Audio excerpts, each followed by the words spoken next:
बिस्मिल्लाहिर्रहमानिर्रहीम। अस्सलाम वालेकुम। आज हमारा चौथा लेक्चर है।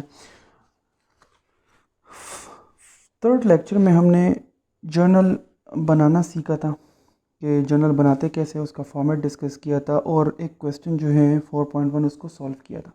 आज कोशिश करेंगे कि क्वेश्चन नंबर 4.2। एक्चुअली मैं अब पूरे जर्नल्स बनवा नहीं पाऊँगा, मैं एंट्री बाय एंट्री आपके साथ डिस्कस करूँगा। एंट्रीज़ आप ख़ुद करेंगे। अगर इसकी पहली एंट्री को देखें, started in business with cash 30,000, तो यहाँ पे भी आपको वही अंग्रेज़ी मिलेगी। एक्चुअली ये जो अंग्रेज़ी है जो यहाँ पे लिखी है ये किताबों की हद तक है, ठीक है। जब आप पेपर्स में परिचय हल करेंगे तो उसमें आपको जर्नल एंट्री इस तरह नैरेटिव फॉर्म में मिलेगी अंग्रेज़ी में, उसको आप समझेंगे तो एंट्री करेंगे।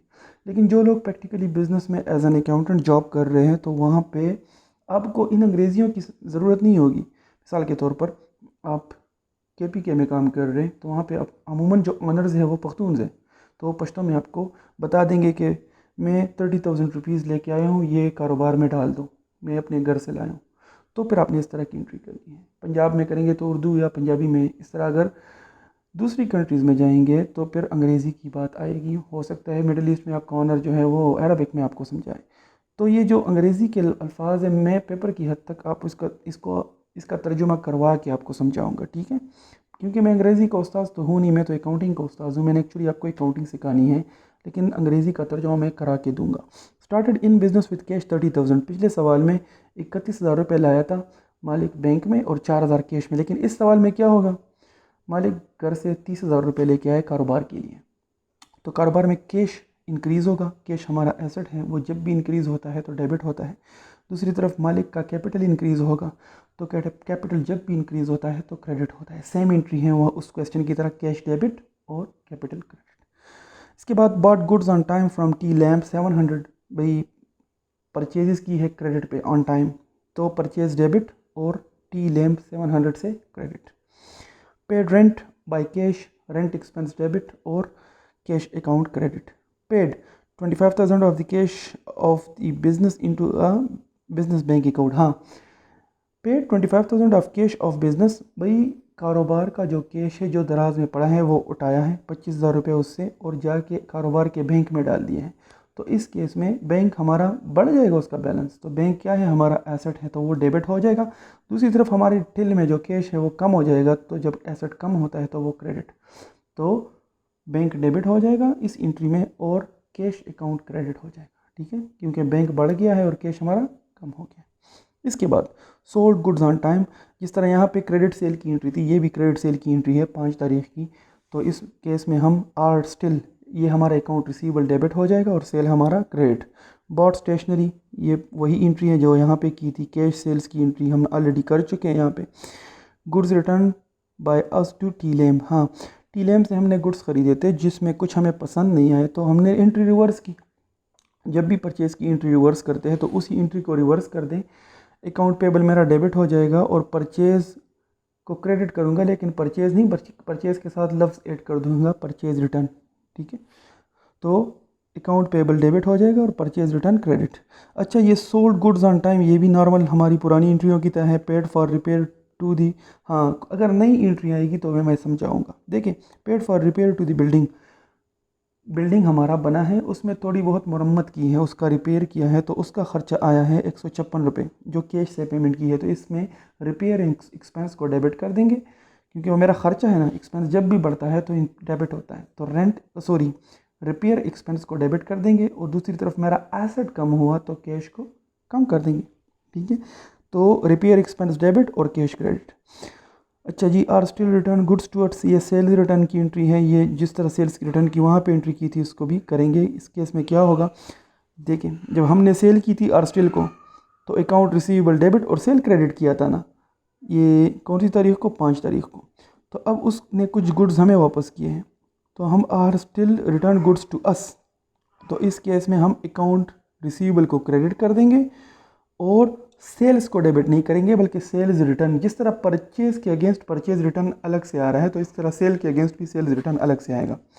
तो सेल्स रिटर्न को डेबिट कर देंगे और अकाउंट रिसीवेबल को क्रेडिट कर देंगे, ठीक है जी। पेड टीलेम बाय चेक, टीलेम को हमने पेमेंट की है। टीलेम कौन था? इस बंदे से हमने परचेज़ की थी दूसरी तारीख को, कुछ हमने गुड्स रिटर्न किए थे और यहाँ पे पेमेंट कर रहे।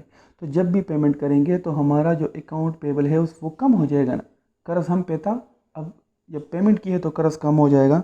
तो इस केस में टीलेम को डेबिट करेंगे और चेक से पेमेंट की है तो बैंक को क्रेडिट करेंगे। ठीक है। कैश परचेजेस, जिस तरह हम ऑन टाइम परचेजेस करते हैं इस तरह कैश से भी परचेजेस होती है। परचेज अकाउंट डेबिट और कैश को क्रेडिट कर देंगे। बॉट अवेन, गाड़ी ख़रीदी है, यहाँ पे भी मेरे ख्याल में बॉट अवेन की एंट्री हुई थी, तो वैन अकाउंट को डेबिट कर देंगे। जिस तरह यहाँ 24 तारीख पे हुई थी उसी तरह यहाँ पे अगले क्वेश्चन में ये 29 को वैन अकाउंट डेबिट और चेक के पेमेंट चेक के थ्रू हुई है तो मेरा जो बैंक है वो क्रेडिट हो जाएगा। Paid motor expenses, motor expenses कुछ भी हो सकते हैं, रिपेयर का भी खर्चा हो सकता है फ्यूल का खर्चा हो, लेकिन मोटर एक्सपेंस अमूमन रिपेयर वगैरह ही होता है। तो मोटर एक्सपेंस डेबिट, खर्चा है हमारा, खर्चा बढ़ गया, दूसरी तरफ मेरा कैश कम हो गया तो कैश को क्रेडिट कर दूंगा। बड़ा कंप्यूटर, जिस तरह वैन ख़रीदा है उसी तरह कंप्यूटर भी टाइम पे ख़रीदा है तो कंप्यूटर अकाउंट डेबिट कर देंगे और एस्टिम जिसको हम पे करेंगे उसको क्रेडिट कर देंगे। ये जो 4 चैप्टर है इसकी एंट्रियाँ अमूमन इस तरह सिंपल ही है, इसमें एज सच कोई मुश्किल एंट्री मुझे नहीं लग रही जो कि समझाने की हद तक हो। ठीक है। Start business with cash and bank, ये भी सिंपल इसी तरह एंट्री है। स्टेशनरी एक्सपेंस बैंक के थ्रू ख़रीदे हैं, यहाँ पे स्टेशनरी हमने कैश के थ्रू ख़रीदी थी, यहाँ बैंक के थ्रू बाई चेक पेमेंट की है। मतलब दुकानदार के पास गए उससे कह के कारोबार के लिए बॉल पॉइंट्स वगैरह दे दो या पेजेस दे दो, तो उसने हमें स्टेशनरी दी है और तब हमने कैश की जगह उसको चेक दिया है तो हम बैंक से पेमेंट करेंगे। Okay. Bought goods on time, credit purchase है on time purchase. Sold goods for cash, cash sales है। पेड इंश्योरेंस, जी इंश्योरेंस क्या होता है जब नया नाम आएगा तो वो मैं एक्सप्लेन कराऊंगा इंशाल्लाह। इंश्योरेंस एक ऐसी चीज़ है जब भी कोई चीज़ को हम कहते हैं कि ये अगर कोई ख़राब कर दे, या ये मिसाल के तौर पर हमारी बिल्डिंग है, तो भाई जब भी हमारी बिल्डिंग अगर ख़राब होगी तो हम इंश्योरेंस कंपनी के साथ एक एग्रीमेंट करते हैं कि अगर किसी ने हमारे बिल्डिंग को ख़राब किया या हमारा बिल्डिंग जो है किसी ब्लास्ट वगैरह से गिर गया या कोई और मसला हुआ, इसमें मेरे ख्याल में ज़लज़ला कवर नहीं होता, जो कुदरती आफात होती है वो इंश्योरेंस में कवर नहीं होती। लेकिन इसके अलावा अगर कोई कारोबार, उस बिल्डिंग को जब हम इंश्योर करेंगे, इंश्योरेंस की सिनेरियो को ज़रा एक मिनट डिटेल से समझाता हूँ कि इंश्योरेंस में होता क्या है। इंश्योरेंस में एक्चुअली हम जाते हैं इंश्योरेंस कंपनी के पास। ठीक है। लाइफ इंश्योरेंस का तो नाम सुना होगा ना। लाइफ इंश्योरेंस में क्या होता है, हम जाते हैं इंश्योरेंस कंपनी के पास। इंश्योरेंस कंपनी, ठीक है, एक्चुअली ये बैंक की तरह ऑर्गेनाइजेशंस होती हैं जो कि फंड्स प्रोवाइड करती हैं उन लोगों को जिनके साथ इनके एग्रीमेंट होते हैं। तो मेरी कंपनी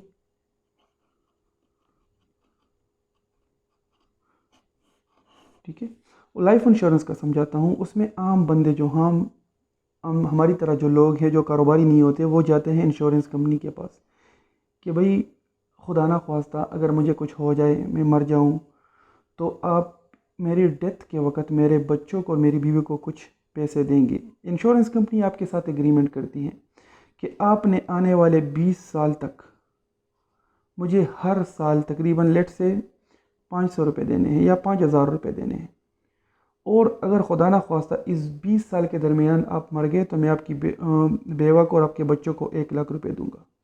और अगर आप 20 साल तक ज़िंदा रहे तो 20 साल के आखिर में भी मैं आपको हो सकता है 90,000 रुपये दे दूँ। अगर आप मर गए तो उसी वक्त 1 लाख, लेकिन अगर आप ज़िंदा भी रहे तो भी उसमें पेमेंट्स मिल जाती हैं। लाइफ इंश्योरेंस में उस तरह के कुछ टर्म्स होते हैं।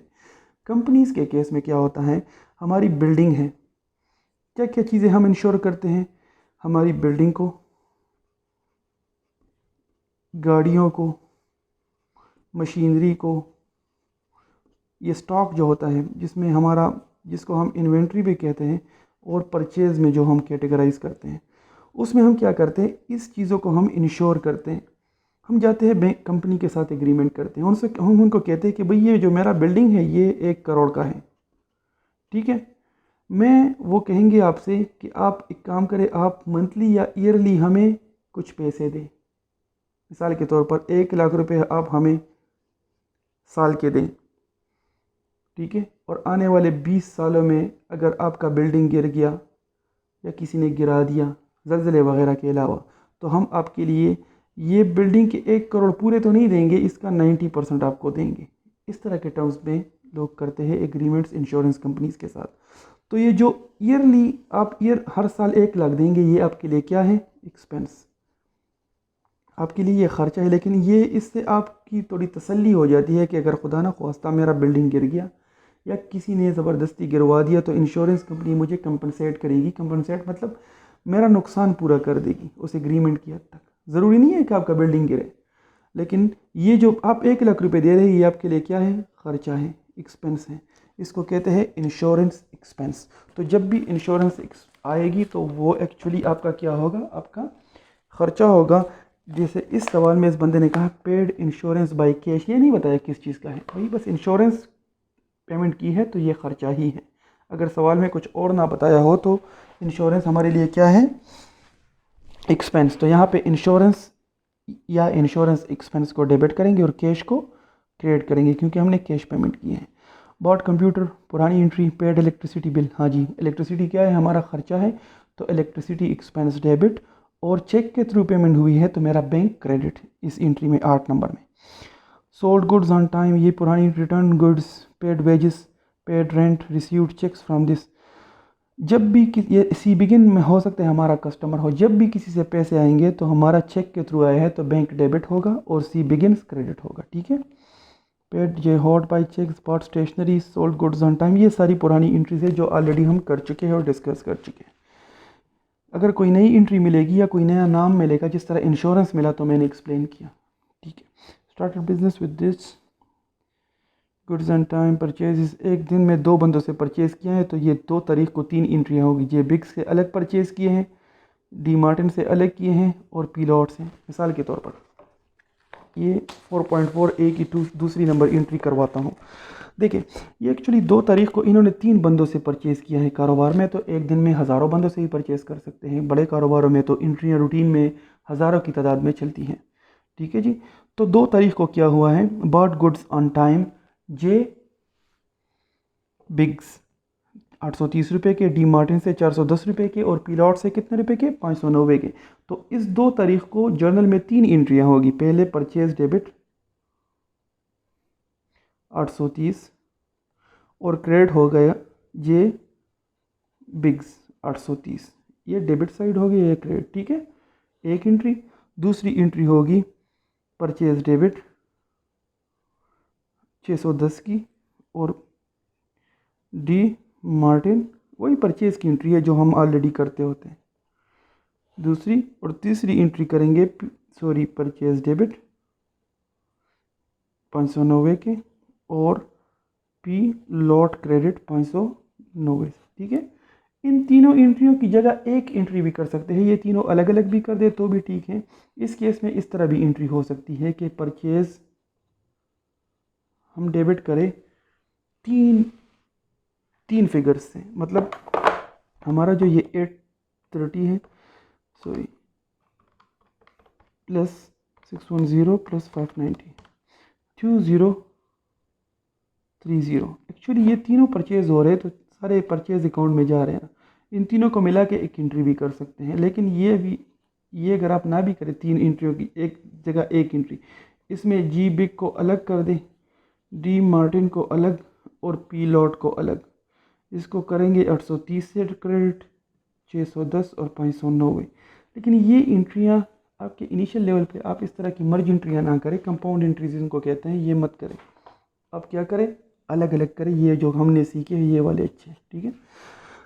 अच्छा, आगे क्या है इसमें? एज सच और bot goods on cash, rent पुरानी जो एंट्रियाँ, सोल्ड सेल की एंट्री है, वेजेस खर्चा की एंट्री है, सैलरीज़ की तरह। वेजेस और सैलरीज़ में मैंने फ़र्क बताया था पिछले लेक्चर में। तो वेजेस जो है वो मैन्युफैक्चरिंग में जो बंदे कन्वर्जन या ऑपरेशंस में इन्वॉल्व होते हैं, इसके अलावा जो बंदे होते हैं उनकी सैलरीज़ को सैलरीज़ कहते हैं। जो ऑपरेशन में इन्वॉल्व होते हैं उनको वेजेस कहते हैं, एक्चुअली जो काम करते होते हैं। We return goods return, paid rate, Hogan returns, business rates. ये बिजनेस रेट्स किसको कहते हैं? ये नाम इस किताब में इस्तेमाल हुआ है। एक्चुअली हमारे पाकिस्तान और इन मुल्कों में प्रॉपर्टी टैक्स होते हैं, उनको हम प्रॉपर्टी टैक्स किसको कहते हैं कि हम किसी घर में रहते हैं तो उसका हम प्रॉपर्टी टैक्स देते हैं। लेकिन हमारे यहाँ अमूमन जो घर का मालिक होता है, मैं लेट से हम रेंट पे रह रहे किसी घर में, तो उस घर में हम सिर्फ लेट से हमारा 5,000 का किराया है तो हम 5,000 रुपये किराया देते हैं। बाकी अगर उस घर का कोई टैक्स शैक्स हो तो वो सारा उस घर का मालिक जमा करता है। लेकिन इंग्लैंड में क्या है, इंग्लैंड ये एक्चुअली ये फ्रैंकफर्ट की किताब अंग्रेज़ ने लिखी है। ये इंग्लैंड में ये लोग, अगर आप किसी का घर किराए पे लो, लेट से आपने 5,000 पाउंड का कोई घर किराए पे लिया है, तो अगर उसका कोई टैक्स बनता हो, प्रॉपर्टी टैक्स 500 रुपये का, तो वो भी टेनेंट जो किराएदार होता है वही देता है। तो वहाँ पे जो प्रॉपर्टी का टैक्स है उसको कहते हैं बिजनेस रेट्स। ठीक है, बिजनेस रेट्स एक्चुअली ये मुझे भी पता नहीं था, मैंने भी गूगल ही किया था। तो वहाँ पे बिजनेस रेट्स की यही एक्सप्लेनेशन देते हैं। मैं एक बार फिर इसको गूगल करता हूँ, business rates.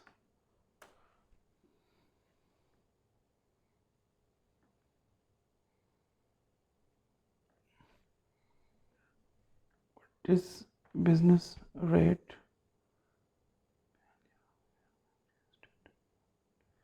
What business pay on their offices in factories instead of council tax. यहाँ पे ये लेकिन ये मैंने कहीं पे एक्सप्लेन किया था, मैंने कभी कहीं पे ये पढ़ा है बिजनेस रेट्स जो हैं इनको। लेकिन ये ज़रा मैं दोबारा देख के भी खैर बता दूंगा, लेकिन मुझे लग रहा है कि ये एक्चुअली रेंट के साथ इसको मैंने लिंक करके पढ़ा था कि ये जो प्रॉपर्टी टैक्स होते हैं उनको इंग्लैंड में बिजनेस रेट्स कहते हैं। ये ज़रा मैं कंफर्म भी कर लूँगा, अगर हुआ तो इंशाल्लाह अगले लेक्चर में इसको दोबारा से, अगर ठीक हो तो सही है, अगर मैंने गलत बताया तो इंशाल्लाह कमिंग लेक्चर में इसको मैं दोबारा से आराम से पढ़ के बताऊँगा। अच्छा जी, लेकिन बिजनेस रेट्स जितना मुझे याद आ रहा है ये प्रॉपर्टी टैक्स ही है। तो प्रॉपर्टी टैक्स हमारे लिए क्या है, ख़र्चा है। तो बिज़नेस रेट्स को डेबिट करेंगे और चेक के थ्रू पेमेंट हुई है तो बैंक को क्रेडिट करेंगे। अच्छा जी, इंश्योरेंस का पता है हमें, रेंट का भी खर्चा है। बॉट वैन हमारा नॉन करंट एसेट है बड़ा। मोटर एक्सपेंस गाड़ी के खर्चे। Received part of the amount owing to K, अच्छा पेमेंट हमने रिसीव की है तो बैंक डेबिट होगा। ये सारी पेमेंट्स और इन चीज़ों की ख़र्चों की एंट्रियाँ हैं।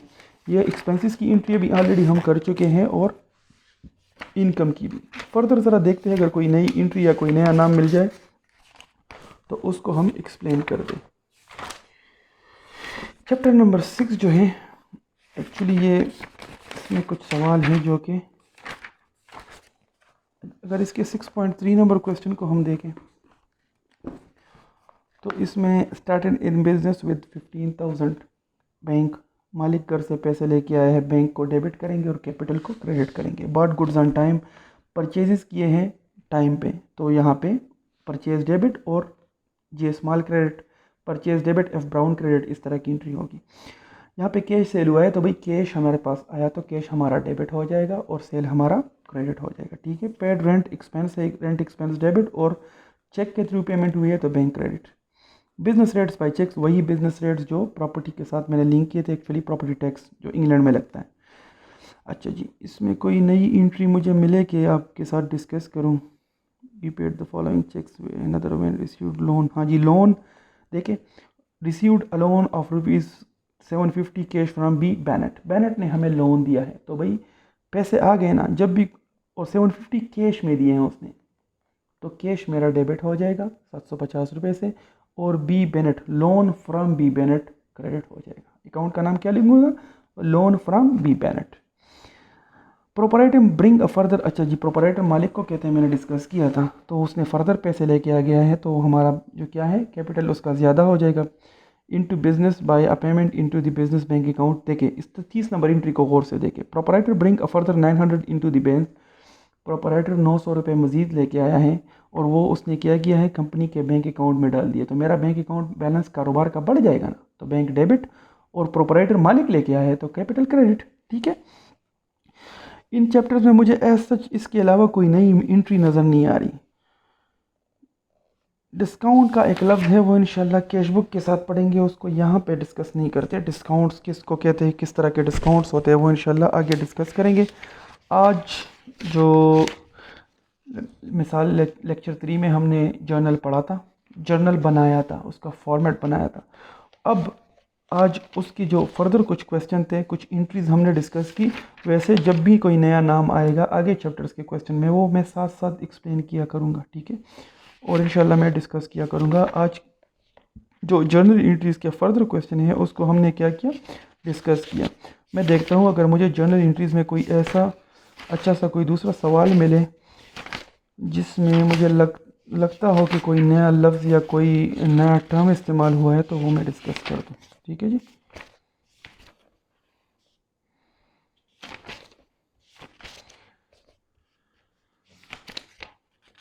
चैप्टर नंबर 9 में कुछ सवाल मुझे नज़र आए थे एक्चुअली, लेकिन ये कैश बुक है, ये कैश के साथ ये सवाल हल करेंगे। इसमें हमने पूरे कैश बुक, जब लेजर, अभी हम फ़िलहाल जर्नल पढ़ रहे हैं, इन चीज़ों को इंशाल्लाह लेजर्स के बाद पढ़ेंगे, ठीक है। तो जर्नल एंट्री इसी तरह नैरेटिव फॉर्म में होगी, अंग्रेज़ी में लिखी होगी, पर्चों में। रियल टाइम में आपको आपके कारोबार में वो मालिक बताएगा इंशाल्लाह, और आप उसके साथ एंट्रीज़ करेंगे। होपफुली जर्नल एंट्रीज़ का आप यहाँ से भी प्रैक्टिस कर सकते हैं। इसके अलावा एक किताब है मुखर्जी एंड हनीफ साहब की किताब है, उसमें भी जर्नल एंट्रीज़ की काफ़ी प्रैक्टिस वहाँ पे उसके क्वेश्चंस हैं, और आप इन सवालात के आंसर्स भी पीछे देख सकते हैं, ठीक है। जो एंट्रीज़ मैंने यहाँ पे डिस्कस किए, होपफुली जब वो आप अगर इनके जवाबात के साथ देखेंगे तो ठीक ही होंगी, अगर कोई एंट्री गलत नहीं होगी इंशाल्लाह, ठीक है। इसके अलावा इमाम गनी साहब की किताब है, वहाँ से भी आप जर्नल एंट्रीज़ कर सकते हैं। लेकिन जो किताब भी आप उठाएंगे, इस किताब को उठाएंगे, फ्रैंकफर्ट को के अलावा मुखर्जी साहब की किताब उठाएंगे, या हनीफ साहब की सॉरी ये इमाम गनी साहब की किताब उठाएंगे, या खालिद साहब ने किताब लिखी है, तो जिस किताब को भी आप उठाएंगे जर्नल एंट्रीज़ इसी तरह होगी जो हमने पिछले लेक्चर में डिस्कस की थी और जो इस लेक्चर में डिस्कस की है, ठीक है। होपफुली आज के लिए इतना काफ़ी है। अगले लेक्चर जो 5वां लेक्चर मैं बनाऊंगा उसमें इंशाल्लाह मैं क्या करूंगा, मैं आपके साथ लेजर्स को डिस्कस करूंगा और हम लेजर बनाना सीखेंगे इंशाल्लाह ताला। आज के लिए इतना काफ़ी है। अल्लाह हाफिज़।